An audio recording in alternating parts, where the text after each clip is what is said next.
ഒരു ആംബുലൻസ് വന്നൊരു 10 മിനിറ്റിൽ മേലായി. ഈ ബ്ലോക്കിൻ്റെ കാരണം കൊണ്ട് ഒരു എമർജൻസി ആ രോഗിനെ കൊണ്ടുവരാനുള്ള പെടാപാട്. കുറ്റിക്കാട്ട് ഒരു അങ്ങാടിയുള്ള ബ്ലോക്കാണ് ഇപ്പോൾ ഇത്. എല്ലാവരും സ്വന്തം കാര്യം സിന്ദാബാദ് എന്ന് പറഞ്ഞ് നടക്കുക.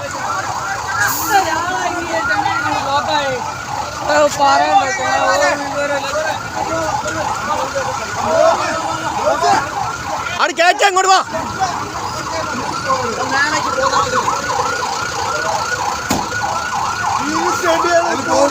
അത് കിട്ടില്ല.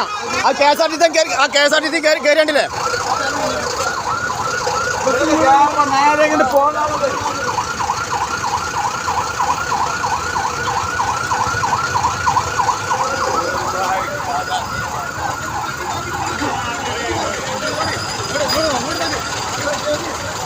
ഒരു എമർജൻസി എല്ലാവരും കുത്തി കയറ്റി വെച്ചാണ്ടില്ല.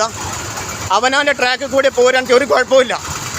ഈ ബസ് വരെ എല്ലാം ഇതാണ് ഇവിടുത്തെ അവസ്ഥ. ഒരു എമർജൻസി ആ പേഷ്യൻറ്റിൻ്റെ മെഡിക്കൽ കോളേജിന് മുമ്പ് ഈ പേഷ്യൻ്റ് മരണപ്പെട്ടു പോയുള്ള അവസ്ഥകൾ ആലോചിച്ച് നോക്കി.